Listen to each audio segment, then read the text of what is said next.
Hello. So in this video for Black History Month 2025, we're going to talk about Mary Prince's The History of Mary Prince, a West Indian Slave Narrative.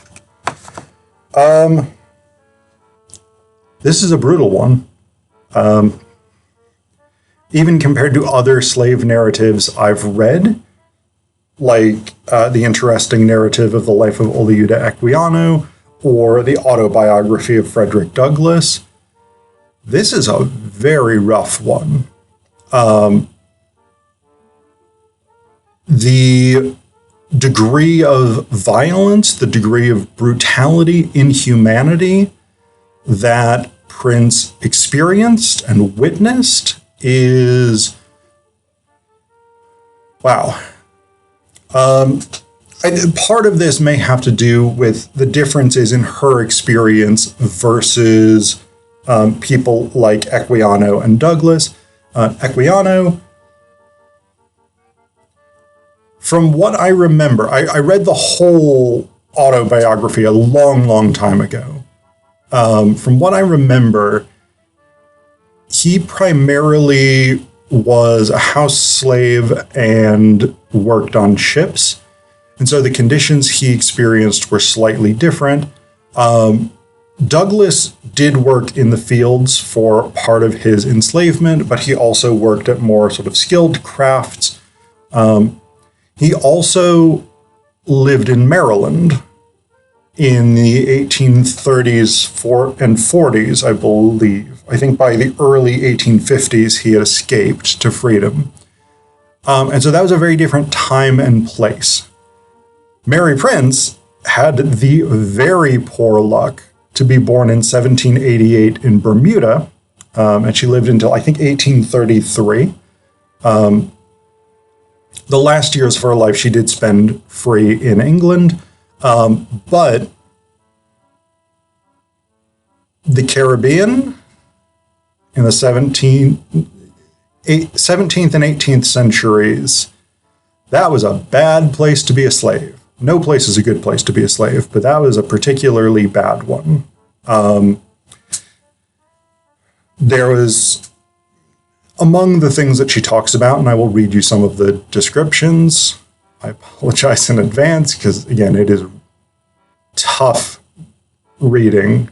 But I mean, she talks about just straight up direct beatings, like being punched by owners. She talks about being beaten with different types of implements, like horse whips, ropes with knots tied into them, things like this. She talks about incredibly brutal working conditions. She talks about slaves literally being beaten or tortured to death. So, yeah, it's incredibly bad. And then alongside this, you have, there's not a massive amount necessarily of sexual violence directly discussed in Prince's autobiography. It is there. I don't know whether, I suspect that she experienced a lot more sexual violence than is directly discussed in the story. Whether or not that is minimized, and I suspect that just because that was the nature of slavery, right? Slaves had to be sexually available to their masters, and rape was an extremely common thing. Whether or not she personally did not want to talk about that, although considering some of the things she does talk about, I don't get the sense that she's squeamish. Or whether this was more this is being published in 1831, Victorian Britain. They're not really going to want to hear about sexual violence. I don't know. And we will talk a little bit more about the composition of this narrative, because there's some interesting sort of question marks around that as well. But I want to jump into it, and I want to start with the violence, I guess. So Prince's first owners, the people whose bondage she was born into, seemed not to be too terrible, although the husband was a bit more violent and an alcoholic. But the first real, brutal violence that we get is about a third of the way into the narrative. And so the big caveat to that, and I will come back to this point in a little bit, is that this is the first brutal physical violence. Much of the violence of the first third of the novel is emotional violence, when Mary is sold away from her mother and her siblings. Again, that's a very common element of slave narratives, as is physical violence. But it's really with her second owners, whose names are not listed. What we have is, I don't know how well you can see that, Mrs. I and Mr. I. And actually, in the preface, it establishes that the reason that two sets of owners do not have their names given is because their conduct was so inhumane, and even though they have died, their relatives who did not necessarily do these evil things are still around. So, yeah, that gives you warning. It is so fucked up that the people helping Mary write this felt like, maybe we'll just, not tell everyone who the most horrific people on the planet are. Whether that's a good thing or not, I don't know. But so I want to read this bit because the first person who in the narrative who really experiences severe physical violence is not actually Prince herself, but a woman named Hetty, who is another slave. So Prince has just been bought by Mr. and Mrs. I, who are extraordinarily brutal and demanding. Hetty has to work continually at a wide variety of tasks. She gets severely beaten the first night that Prince is there because she hasn't yet finished her work. But then we get this bit, and this is Hetty's horrific death. So it says here, "Poor Hetty, my fellow slave, was very kind to me, and I used to call her my aunt.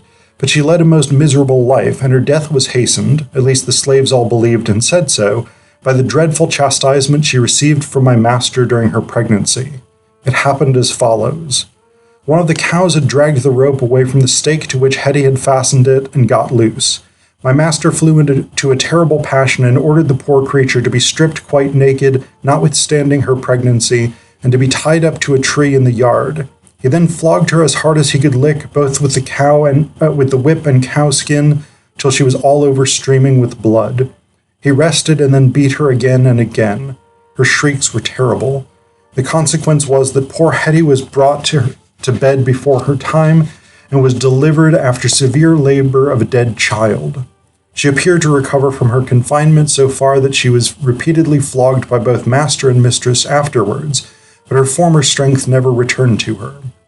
Ere long, her body and limbs swelled to a great size, and she lay on a mat in the kitchen till the water burst out of her body and she died. All the slaves said that death was a good thing for poor Hetty, but I cried very much for her death. The manner of it filled me with horror. I could not bear to think about it, yet it was always present to my mind for many a day." And so, of course, obviously the horrific violence of Hetty's severe beating during pregnancy, leading to the miscarriage, and then eventually leading to her death. I mean, ridiculously inhumane. I don't know much else that can really be said about that. The one other thing that I do think is really striking and noteworthy there is the last line of that section that I read you. "I could not bear to think about it, yet it was always present to my mind for many a day." That's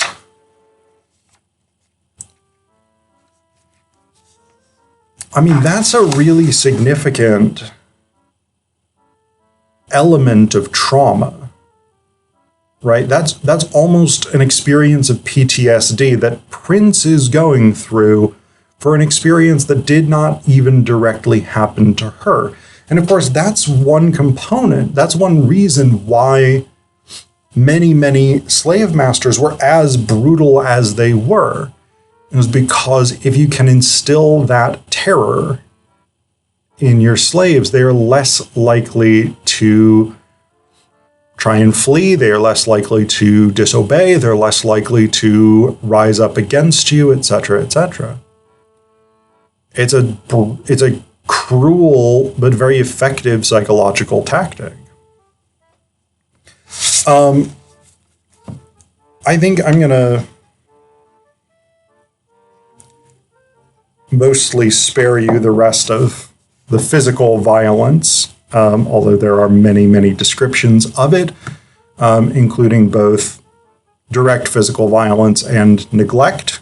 There are stories of other slaves who are brutally beaten to the point where they die drawn out, painful deaths. There are multiple sections where Prince is talking about how her rheumatism largely prevented her from doing the work that she was required to do. And so the response of her owners was to beat her severely and then force her to continue doing the work. Yep. But there is one other section of just sort of direct physical suffering I want to read you. And this is the next person that she's sold to. It's actually Captain I, not Mr. I. I'd said Mr. I before. It doesn't matter. Fuck that guy. Captain I sells her to Mr. D, who owns a sort of salt plantation. Basically, they harvest sea salt. And what it says here about that labor, which Prince is forced to do, is, my new master was one of the owners or holders of the salt ponds, and he received a certain sum for every slave that worked upon his premises, whether they were young or old. This sum was allowed him out of the profits arising from the salt works. I was immediately sent to work in the salt water with the rest of the slaves. This work was perfectly new to me. I was given a half barrel and a shovel and had to stand up to my knees in the water from 4 o'clock in the morning till 9, when we were given some Indian corn boiled in water, which we were obliged to swallow as fast as we could, for fear the rain should come on and melt the salt.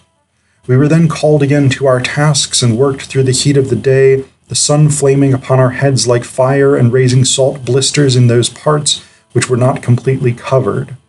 Our feet and legs, from standing in the salt water for so many hours, soon became full of dreadful boils, which eat down in some cases to the very bone, afflicting the sufferers with great torment. We came home at 12, ate our corn soup called blawly as fast as we could, and went back to our employment till dark at night.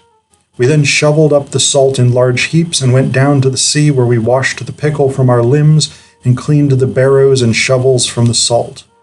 When we returned to the house, our master gave us each our allowance of raw Indian corn, which we pounded in a mortar and boiled in water for our suppers.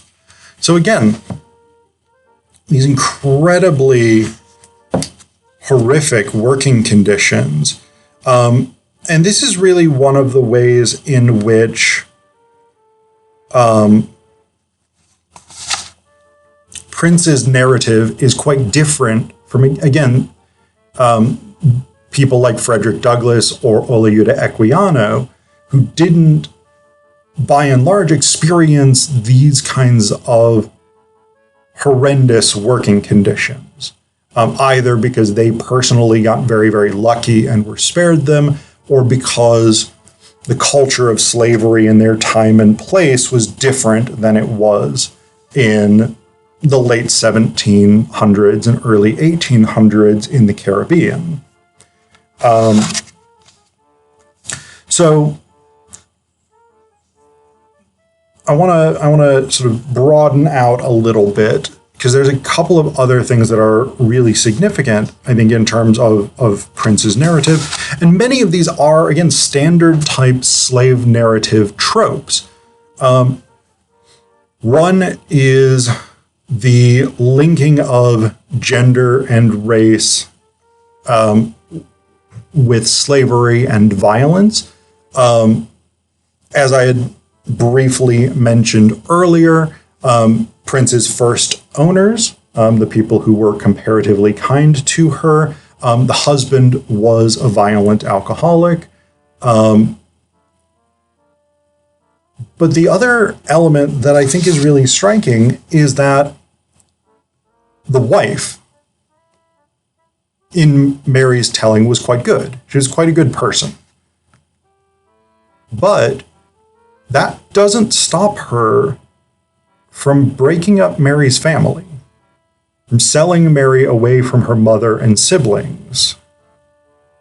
And so again, that's an interesting thing. There's a sort of Derridian deconstruction of this that we can do. What does it mean to be a good slave owner if you are still willing, without much apparent grief, to break up a family? What does it mean to be a good slave owner? I mean, because that is, I would say, a pretty terrible thing to do. #woke. You shouldn't break up families against their will, generally speaking. But this is one of the best owners that Prince has in the narrative.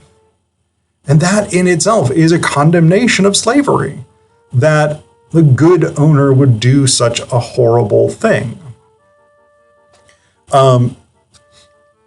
Prince does also talk about how slavery corrupts slave owners. Fairly early in the history, she says, No, they were not all bad, I dare say, but slavery hardens white people's hearts toward the blacks, and many of them were not slow to make their remarks upon us aloud without regard to our grief, though their light words fell like cayenne on the fresh wounds of our hearts. Oh, those white people have small hearts who can only feel for themselves. And that's set during the slave auction in which she is sold away from her mother and her siblings. We also get domestic violence, both in the original household, where the original master seemed to beat his wife. Mr. D, the one who owned the salt mines, or the salt ponds, I guess, he beats his wife and daughter. And the one sort of overt instance of sexual violence. And I'm not necessarily, so I'll put a caveat on that, because Prince does continually talk about slaves being stripped either naked or partially naked in order to be whipped, but the main punishment there seems to be the whipping. And so I'm not really calling that sexual violence, though it probably should be thought of that way as well. But the bit that's sort of overtly sexual violence, or at least strongly implied at the very most generous, is when she says of Mr. D, he had an ugly fashion of stripping himself quite naked and ordering me then to wash him in a tub of water. This was worse to me than all the licks. Sometimes when he called me to wash him, I would not come. My eyes were so full of shame. So again, sexual violence is definitely a component of this. And then the last portion. So I actually want to touch on this question first before I read you the last portion of the narrative, because the last section is an incredibly powerful ethical call. So one of the questions that some people have raised about the history of Mary Prince is how much she wrote this.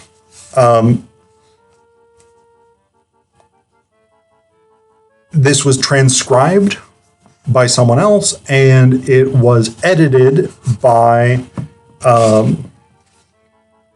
Thomas Pringle, who was a member of the Anti-Slavery Society, though this was not published on behalf of the Anti-Slavery Society. It was published by him individually. And so there are questions about how much this is Prince's authentic voice, even her authentic narrative, versus how much the people transcribing and editing actually changed it. According to Pringle, they did not change the substance of it. So he says here in the preface, the idea of writing Mary Prince's history was first suggested by herself. She wished it to be done, she said, that good people in England might hear from a slave what a slave had felt and suffered, and a letter of her late master's, which will be found in the supplement, induced me to accede to her wish without further delay. The most immediate object of the publication will appear afterwards, or will afterwards appear. The narrative was taken down from Mary's own lips by a lady who happened to be at the time residing in my family as a visitor. It was written out fully with all the narrator's repetitions and prolixities, and afterwards pruned into its present shape, retaining as far as was practical Mary's exact expressions and peculiar phraseology. No fact of importance has been omitted, and not a single circumstance or sentiment has been added. It is essentially her own, without any material alteration farther than was requisite to exclude redundancies and gross grammatical errors, so as to render it clearly intelligible. That's a clear statement that this is Mary's history as she presented it, with only slight editing. Whether or not that is trustworthy is an open question. Anti-slavery campaigners, like many activists and people with single-issue focuses, did alter material, did create things out of whole cloth, etc., etc. So it is possible that there's been more alteration, but I don't have any particularly good reason to doubt that. Though it's interesting here at the very end, this final lengthy paragraph where Prince makes this great ethical appeal. There is a footnote that says the whole of this paragraph especially is given as nearly as was possible in Mary's precise words. So that does raise some questions about how imprecisely Mary's exact words have been followed throughout the rest of it. But I want to leave you with this last paragraph. And again, it is lengthy, but it is worth it. I am often much vexed, and I feel great sorrow when I hear some people in this country say that the slaves do not need better usage and do not want to be free. They believe the foreign people who deceive them and say slaves are happy. I say, not so. How can slaves be happy when they have the halter round their neck and the whip upon their back, and are disgraced and thought no more of than beasts, and are separated from their mothers and husbands and children and sisters, just as cattle are sold and separated? Is it happiness for a driver in the field to take down his wife or sister or child and strip them and whip them in such a disgraceful manner? Women that have had children exposed in the open field of shame. There is no modesty or decency shown by the owner of his slaves to his slaves. Men, women, and children are exposed alike. Since I have been here, I have often wondered how English people can go out into the West Indies and act in such a beastly manner. But when they go to the West Indies, they forget God and all feeling of shame, I think, since they can see and do such things. They tie up slaves like hogs, moor them up like cattle, and they lick them so as hogs or cattle or horses never were flogged. And yet they come home and say and make some good people believe that slaves don't want to get out of slavery. But they put a cloak about the truth. It is not so. All slaves want to be free. To be free is very sweet. I say the truth to English people who may read this history that my good friend Miss S. is now writing down for me. I have been a slave myself. I know what slaves feel. I can tell by myself what other slaves feel and by what they have told me. The man that says slaves be quite happy in slavery, that they don't want to be free, that man is either ignorant or a lying person. I never heard a slave say so. I never heard a Buckra man say so till I heard tell of it in England. Such people ought to be ashamed of themselves. They can't do without slaves, they say. What's the reason they can't do without slaves as well in England? No slaves here, no whips, no stocks, no punishment except for wicked people. They hire servants in England, and if they don't like them, they send them away. They can't lick them. Let them work ever so hard in England, they are far better off than slaves. If they get a bad master, they give warning and go hire to another. They have their liberty.